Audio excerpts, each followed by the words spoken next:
Thanks for joining us for another edition of Religious Hard Talk. I am Ian Boyne. This is a serious religious hard talk. It is no joke.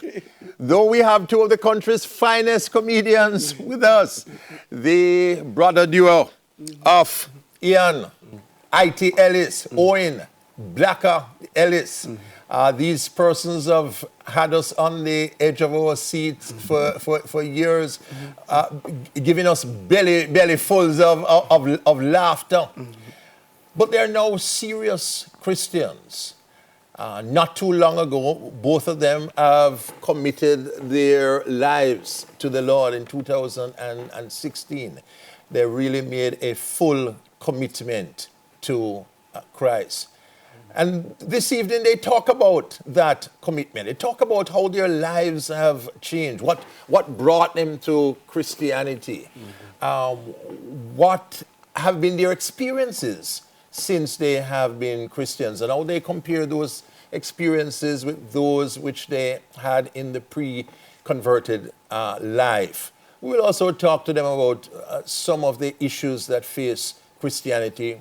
We hope to raise questions which have been raised by skeptics like fellow comedian Michael Abrams. We want to engage with some of those issues, but largely want to talk to these men about their lives. Why have they become Christians, and why would they encourage everyone to follow that path? We thank you for your company on Religious Hard Talk. Gentlemen, good to have you on the show. Good to be here. And it's a serious show, as I say, you know. One of the problems that people who do comedy face, and they talk about this seriously, is that there are a lot of people who have a hard time separating their art from their lives. And they don't believe that there are serious thinkers who do comedy. There are people who are very reflective and very cerebral, you know, but comedy it just happens to be their art. And you guys certainly are. Now, Ity, you became a Christian before Blacka. Yes. And in fact, you had been praying. Yeah, man. For my entire family, man. You've been praying for your family? Yes. And several of them have come since. Since? Yes. And you have other associates, other people on the Ity and Fancy Gap show? Yes. Kathy Grant. Yes. Popular for that skit, Tandede. Tandede, yes. People know her very well. Yes. She has become Christian. She has become a Christian too. I mean, I grew up in two households in my teenage years. One of them, my eldest brother by my mother's side. You're going to learn about that later, Sammy. And I'm also in Blacka's house for some time too.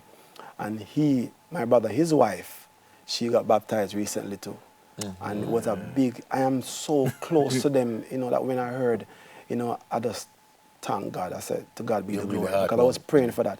And Blacka now has come. So now the wife of that family that I grew up with, and now the husband, because Blacka is in that household now, so his wife needs to come, and now my brother Sammy needs to come. But I give God the glory, I give God the praise, because your wife is answered. My wife is a Christian. She was before you? She was before, yes. She was praying for you and she was praying for me and get all stubborn too. Change you, yes. Yes, because she get ready to go to church Sunday morning, and I feel like she's making a statement by her action, you know, to come. And I said, go on, listen. Go to church. If you go to church, go to church. You know what I mean? We'll have to answer to God differently. Yes. So you do your thing. I was almost rebellious, which it was weird to me because I brought her, I introduced her to church. Because my pastor is my friend. Let's talk about that. Your pastor is a lifelong friend. You grew up with him in Boystown, football, Trenchtown, Rima. Yes, man. All of us, four of us. Pi, Mark, Fancy Cat, me. Four of us grew up and we met on the football field of Boystown as teenagers, minor league football. Yes. You know, so Fancy Cat has been your lifelong friend. Yeah, man, childhood friend, man. Yes. From long before we knew comedy, it was football. And that's where we came from. And so Mark became a Christian, what, 28 years ago? 28 years ago. Yes, going on 29 now. Oh. And I think... So all those years he was praying for you? Prayed for you? I tell you why. That day when I accepted my certificate of baptism... It must have been emotional. Several of them, and when he came to me and he held me and I said, 20 odd years, I pray for you. And finally, God answered my prayer. Him a ball, me a ball, church a ball. It was emotional for me because when I listened to when I recognized the reality of the fact that he's been praying so many years, why am I give up? Yes. You know what I mean? And he kept in touch with you? Yes, man, kept in touch. You were friends? Yeah, man, all through. We never lost friendship. We weren't close every day, though. I know. But, you know, but we never lost friendship, man. But he was talking to you about Christ and so on, yes, but man. you weren't. Yeah, man, I think, you know, I always think I am the intellectual. I say, okay, now, so Adam and Eve have Cain and Abel. Cain killed Abel. Where Cain get away from? You can't answer them things. You know, and if you can't answer that, then they can't come to you. Yeah, you know. Yeah. And now I have come, now I look back and say that is, you know, foolishness. What finally did it for you? What was happening in your life, Ity, which brought you to this point of Christian commitment, what is called the born-again experience? I think I was going to church. I hear the word every Sunday. Well, I don't go every Sunday. But I used to go like first Sunday in the year and Easter Sunday. Oh, 2 times a year? 2 times a year. Until I remember when I went to church 3 Sundays straight, first Sunday, second Sunday, third Sunday, and I put up on Facebook, not even Usain Bolt have a better record than this. I go church 3 Sundays straight. I'm a pastor. Big accomplishment. Yes, man, I celebrated it. I'm a pastor, remember, he told the church, Ity has come for the first time 3 Sundays straight. That was like 2014 or 15 thereabouts. You know, so progressively I was beginning to change my relationship with the word, because when we go to church we hear the word, you know. Yes.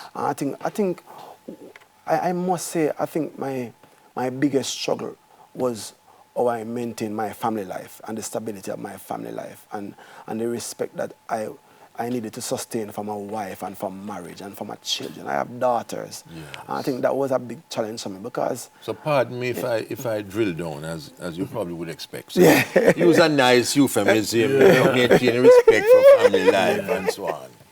But you had some doggish behavior. Yeah, man, I mean... Yeah, man. You are doing things out the road. Yeah, man, because remember, you know... And your wife didn't know about it? Yes, but man. I think she never know. As usual, eh? Yeah, I was... You thought she never knew? I think me I hide my things them well, man. Yes. You know, because one thing I respect her for to this day. Yes. I work in a nightclub for a decade, Asylum Quad. Yes, man, every Friday night. I mean, and that was where most of our arguments were centered. The fact that every Friday, so I'm come home early. After work jam starts 7 and I finish 9. She figures I should be home 9:30. No, 2 o'clock, 3 o'clock. And that was a history of waywardness. Because I'm in a nightclub, the girl them... Yes, stay away. Yeah, you know. Yes. And them in a long skirt in the club. Yes, you know? so it was... And things, so it was a period of time. But not only that was a period of time generally for me where every Friday we quarrel. Yeah. And we never...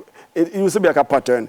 She get vexed Friday night when I come home, so we don't talk Saturday and Sunday. By about Tuesday, Wednesday, we kind of make up. Yes. And we get a good Thursday. Friday, we vex again. No. So I was like, Wednesday would have been. But you not carry the money that long? Yes, man. Man, she's serious. Like, trust me, serious. You know, so. Serious. And I learned, and lies. I piled the lies. I piled the lies until, you know, that I couldn't tell any lie anymore. I want to tell her, I'm going to say this on the TV. One of the biggest lies I told her to this day, and when she watching the police, she don't know that. I was coming home one Friday night, and usually as a 2-3, I will never ever make the sun catch me. So you don't sleep out? No. I come home late, but no sunlight now catch me. If I'm 4:30, no, come home. I might think that. Yes. And I said this Friday night, I tell her, say, you know, I was coming home and I wasn't alone, you know. Yes. And I tell her, when I realized it's 5, 6, 8 in the morning, when I get up, put on my clothes to come to my house, I realized this is serious now.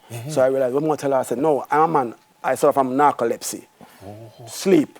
Everybody who know me won't know I take sleep driver. If me have a country, my father sleep. So everybody want me know that. And my wife know that. So she normally caution me.